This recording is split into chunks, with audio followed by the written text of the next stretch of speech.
So nearby Nisha, ready to talk about the boys? I am indeed. It's exciting. Let's do it. So in a previous episode of Wiki Weekdays with Lucas, we talked about the character Homelander. Because Lucas has not seen Season 3 yet, we didn't talk any spoilers about Season 3, but you and me have both seen Season 3 up to the episode Herogasm. That's the episode that was released at the time we recorded this. But we've not seen that one yet. We've not seen that one, but that's the episode that was released at the time we're recording this. Yeah. And we can talk spoilers. So if anyone out there has not seen Season 3 of The Boys yet, there may be spoilers for that season, just so you're warned. And we talked so long about The Boys, we only just got to the best section of Wiki Weekdays now, which is powers and abilities. But before we get on to that though, what are your thoughts on Homelander, the character? I really, really don't like him. So see, that's interesting because there's a lot of weird people out there who do really, really like Homelander, and it's very strange. He's just got one of those faces that you look at it and you just think, yeah, he's a dickhead. What a prick. He's a bad guy. You just want to punch his face. I'll give props to Anthony Starr for having the most shit-eating grin I've seen in a while. It's so creepy, isn't it? I think the only person on the show who's got a shit-eating grin that I want to punch more is Ashley. Joe, the corporate girl who only cares about the bottom line of the company. Yeah. And I still think one of the moments in the show that I love the most is where she's like talking to Queen Maeve of like, maybe we can save this somehow. She goes, can you please talk to me like a fucking human?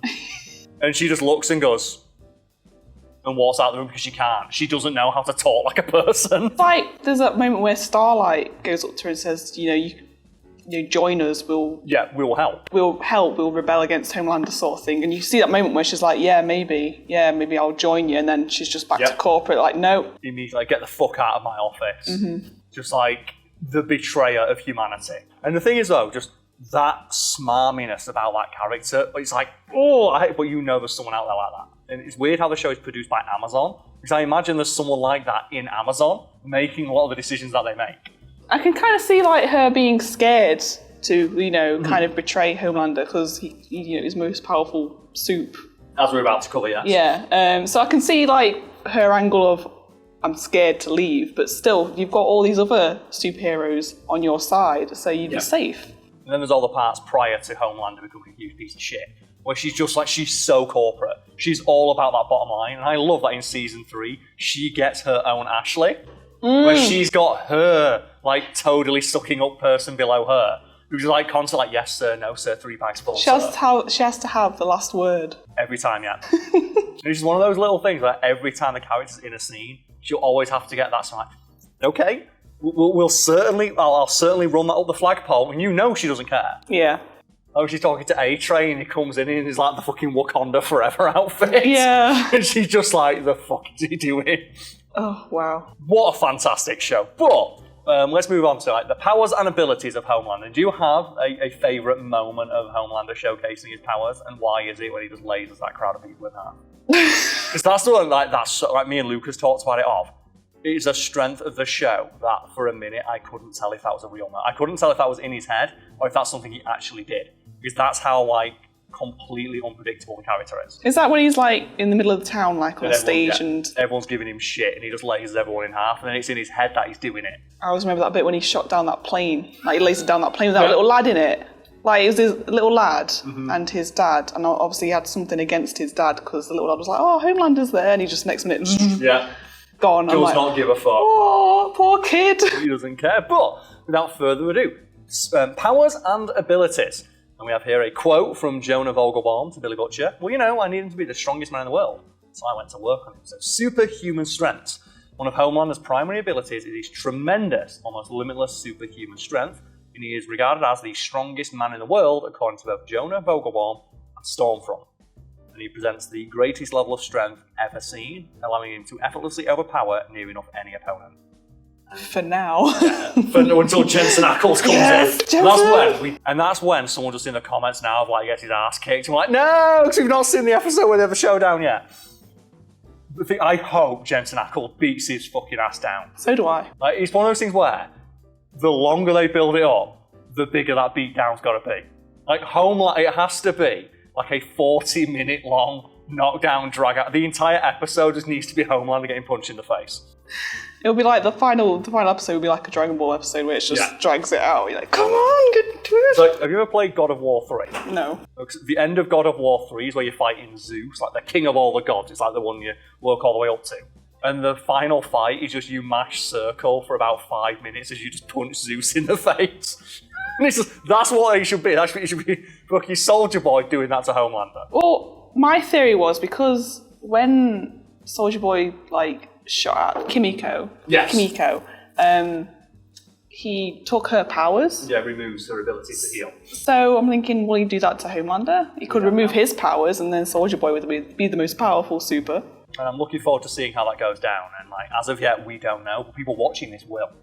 That's going to be weird, as people watching. They're hearing us talk about something. We've got the answers that we don't. We're only halfway through. Right now, we don't know. Right at this moment, we don't know. It says here that even as a child, he was able to break someone's spine by hugging them. That's like when baby Homelander hugs that lady and breaks a spine. And he was able to casually knock the door off a pressurized plane, but stated that he was unable to carry the hijacked plane to safety, suggesting that he's unable to use his full strength in flight and requires a solid surface to take full advantage of his power. And that's the thing of I don't believe that. I read that scene differently, and I think I talked about it with Lucas. I read it as that Homelander could, he just doesn't want to. Yeah, that scene where they just leave that plane full of people to die, yeah. I read that as he's strong enough to do it, because I think Maeve even says he's carried the plane, and he just comes up with an excuse. Yeah. Because it's not as aesthetically pleasing. If he's seen there carrying a plane all huffing and puffing and dirty, he doesn't want that. That doesn't look good. So fucking I hate him. He's such a piece of shit. But he's a great piece of shit because you love to hate him. It means that he's a great actor. That just proves they're a great actor if you can hate the character that much. Yeah. And that is a show full of amazing actors, and we had to give a big shout out to Kimiko and Frenchie. Oh, I love them. The greatest fucking pair of characters in a TV show I've seen in a while. Honestly, I can't decide who my favourite is amongst the group of boys. I love all of them. The core boys. Yeah. For me, it's just Kimiko.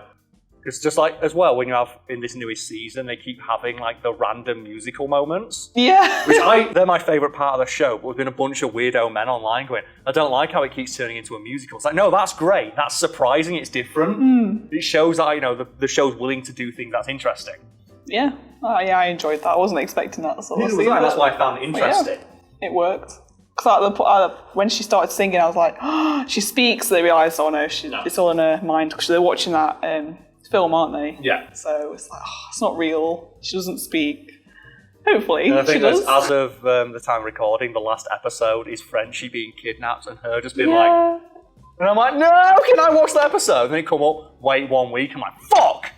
No. It's been a while since the show's done that. That's why I want to talk about the boys more. Of when's the last time you got that excited for the next episode of a TV show? And for me, it was the last season of The Boys. These days, especially, I binge watch everything. It's not very often I have to wait a week for the episode to come out, so I'm not used to this feeling of come on! I need to know what happens next. And what I'm doing when I get home is watching that next episode. Yeah. It's the first thing I'm doing. It's why I'm having a drink. It's my weekly weekend ritual is just I get a drink, order a takeaway, and watch The Boys. It's fucking great. But let's move on then, shall we? Oh yeah, he says here that one of his feats of strength is just tango in that guy. Johnny performs the ultimo tango on that blind guy. Oh, yeah. So many moments. Oh, God. We have here superhuman durability, and there's a quote here about that. There isn't a weapon on Earth they haven't thrown at him. They've all failed. And I like that. So far. So far, yes. And you have that great moment where it's just oh yeah, here's Soldierboy trapped in captivity. Here's all the tests they ran on him. And you just see the footage of him putting a gun in his mouth and pulling the trigger. And it's yeah, he's we tried everything, we can't kill him. Yeah. And it's just a more hardcore version of the best Superman moment in recent memory, which is Superman Returns, where the guy shoots him in the eye. Oh. I don't think there's ever been a visual that showcases how invincible Superman is more than that one, of the bullet flattening against his eyeball. Oh. It's such a good moment as well. And that's the thing of that's what Homelander is, you can just fire him with bullets all day. So, Homelander is nearly immune to all forms of physical harm and is therefore the most resilient member of the Seven, possibly of all. Possibly, we don't know yet. Mm-hmm. As such, he is not only completely bulletproof, but he's unfazed by explosions, such as when a building was blown up with him inside it, or the destruction of an entire power plant. According to Madeline Stillwell, there's not a weapon on Earth that's failed against him, implying he could also survive a nuclear explosion. Pretty indestructible then. Yep. It says that he has vacuum adaptation, Homelander once told Stan Edgar that New York is better from space, which implies that he has flown far beyond the Earth's atmosphere without the need for any oxygen to survive. Okay. Didn't realise that. It's just one of those things, it's a casual throwaway line, isn't it? Yeah. Like, and I think there's one episode where he reveals something that's like super broken OP, where he's like, I can smell that you've been with Billy Butcher.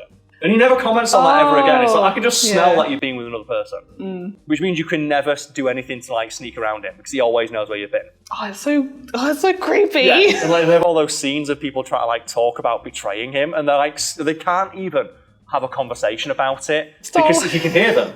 Starlight has to play, what was it, Supersonic song every time she spoke to him. Just play some Justin Bieber on max volume.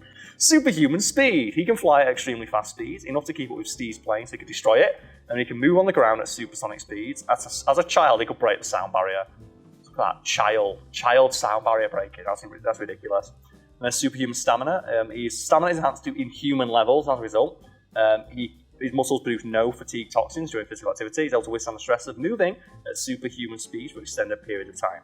So is he not as fast as A-Train though? Was he faster? I know A-Train doesn't run anymore. I think he might be, and it's one of those common things in comics where it's like the Superman versus the Flash. It's very obviously a reference to that, where the comics have always like played with, is Superman faster than the Flash? Because the Flash is the fastest man alive, but Superman's Superman. Yeah. And they have like a couple of great moments in the comic where they talk about that, where like Superman jokes when him and the Flash are racing, like, we had all those races and I've always beaten you. And the Flash just says they were for charity, Clark. And they're just like blasts off into the atmosphere. Just runs away before he can get a comeback in. We have here like one character says that they've never seen him sweat. I fucking have.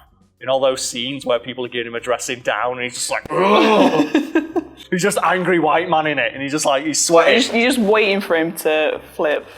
I genuinely thought the first episode of season 3 would be Homelander kicking down the front door to the White House and sitting behind the desk. I'm like fully waiting for that time, because I'm pretty sure that's what happens in the comics at some point. I think in the comics, Homelander just walks into the president's office and just like, I'm in charge now, and no one knows what to do about it. What can you do? He's the strongest superhero in the world. What can you do about it? I'm fully expecting him to do something like that at some point, of just like walk in like, I'm in charge now, fuck you. Heat vision, here we go. So, Homelander is able to generate powerful heat energy from within his eyes, project it outwards at a high-powered energy beam. These blasts of energy are so powerful they can cut through near enough anything, such as a plane, or melting a gun into a thief's hand. Ouch. And I think one of the scariest things about his heat vision is not that it cuts people in half, it's that it makes them explode. Which means that he's causing their blood and internal organs to boil. Ooh. And that just sounds so painful.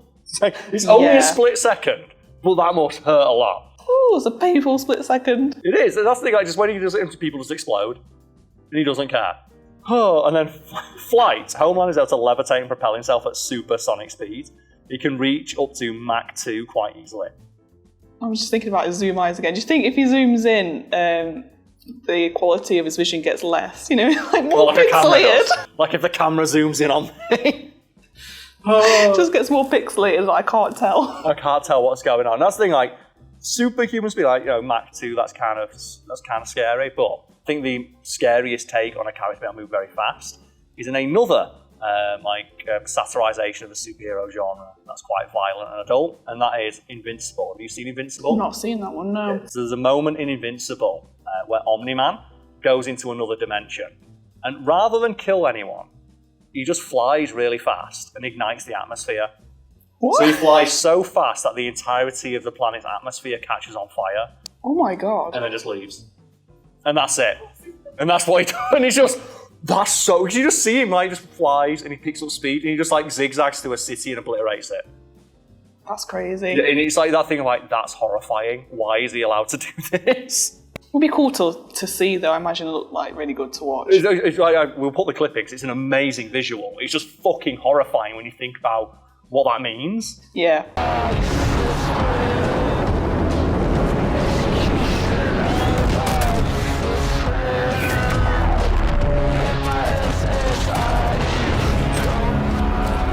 It's like they have another part in that show where it's like they have their version of the Flash that, spoilers, it's the very first episode, Omni-Man kills. And they have a bit where he's like trying to beat Omni-Man up and Omni-Man just grabs his head and crushes it. Ooh. But they have a bit earlier in the show where he says, every second for me feels like a week. And it's like, and it's one of those things where you think, oh god, that guy felt like he was getting his head crushed for like 4 years. Oh no! It's like, no! That's horrible. It's a really great show, and it's one of those shows that's really great for someone like me who overthinks this sort of thing in regard to superheroes. Yeah. Because they have like a couple of just little character moments where they talk about stuff like that. There's a character who can clone themselves. You know, pretty like common power. We have like multiple man in Marvel comics and stuff like that. But you'll see a clone herself, and then a clone dies, but the clone like screams in pain when he dies. Oh. So yeah, because it's not just like, you know, just a copy. It's like her at that exact moment, just replicating, and he just immediately dies, and like, that's rough. And then we have abilities, and he's got 2 listed here, and I'm not sure which one he has more of. I'm not sure which one of these stats is higher on Homelander's character sheet, so I'm going to let you offer your input on this. Charisma or intimidation, which stat do you think is higher? Because he's very charismatic, but he's also very fucking scary. God, that is a tough one. I'll go with charisma. Yeah, especially when it comes to charismatic in the public eye. Mm-hmm. Like where they have him like on TV giving that unhinged speech of like, I am better than you. And they just have people going like, fucking yes. What?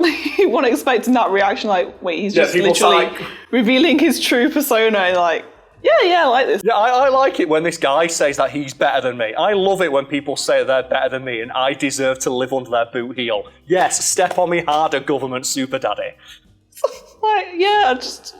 And you have that like super telling line of like, your speech was really popular with white men aged like 25 to 40 in the Bible Belt. Yes. And they have that like storyline that I hope gets resolved where it's like the guy who's dating Mother's Milk's ex-wife.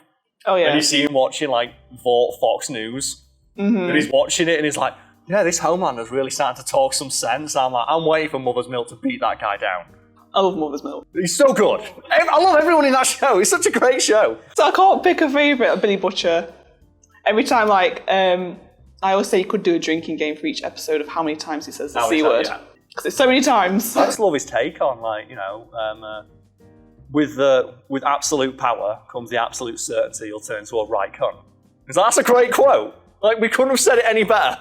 I think one of my favourite lines was like, I can't remember which scene it was, but I just remember the line saying, we'll get to that bridge when we burn it, or something like that. I still like, though, like, just the show when it opens, and like Starlight becomes a member of the Seven, and she's like still, like, you know, like bright-eyed and bushy-tailed, and she's really optimistic about, I'm going to save people, and they all sit down and look, it's a really big issue that we need to sort out right now. Like, Starlight's like, what is this?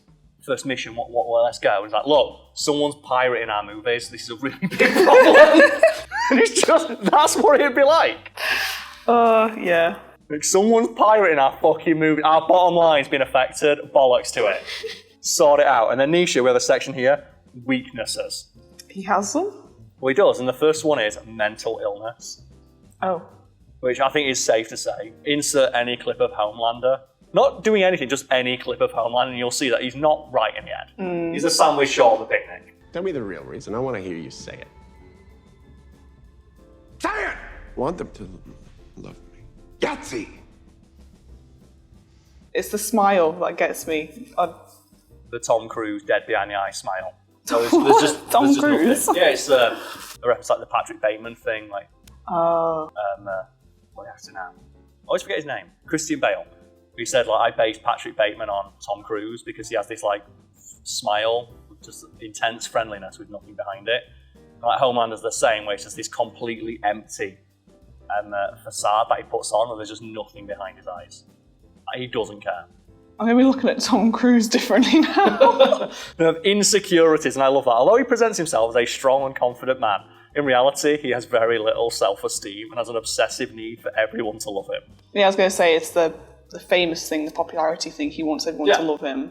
But then it obviously gets to a point where he just snaps and is like, right, I can't put this facade anymore. But then people still love him. Yep. And that's the thing. I think he even says something along the lines of like, I want to be loved, but being feared is a good second. And there's a few things there that seem to be spoilers for the episode that just aired today. So the people running this wiki are fucking on it. But, does that end us a little bit of trivia? Yeah, sure. Okay, so we have here, Homeland is a parody of Superman. Yeah. Well, we figured that, didn't we? It's a combination of... I think the costume as well just gives it away, doesn't it? Blue and red. With the American flag as his thing, and like the big eagle. His personality calls to mind the original incarnation of Frankenstein's monster from the novel. The novel. The Neville. I was going to say novel. Longbottom. I was trying to say novel, sound fancy, and it came out as Neville. Neville Longbottom, let's go. In that both were artificially created in a laboratory to be supreme beings. They were both raised in a loveless environment, both started their lives as naive and not aware of their own strength. Both came to hate their own creators. However, the monster sought love and never obtained it due to his hideous appearance, while Homelander comes close to actual love but is too psychologically damaged to maintain a healthy relationship, despite his good looks. And finally, Homelander loves milk. What? Thing is though, it's not that he loves milk. He likes that very specific kind of milk. No. He likes that Madeline milk. No. And I love the acting in that scene. I just where he's there and he's just like... Oh. He's just doing like the ASMR tech of just like smacking his lips and he's like... This was when he gets that guy to transform into Madeline and then... Oh no. I contend one of the most uncomfortable moments I've ever had watching a TV show is when the guy turns into him. And you have that moment where Homelander can't tell. He's like, do I want to fuck myself? And you see him thinking about it of like... And then he decides, no, I don't like it. Because it's that thing in his head, or I read it, I'm like, yeah, that's the ultimate power fantasy, but at the same time, he doesn't want to see himself being weak. He doesn't want to see himself being submissive to somebody else. So he breaks his neck.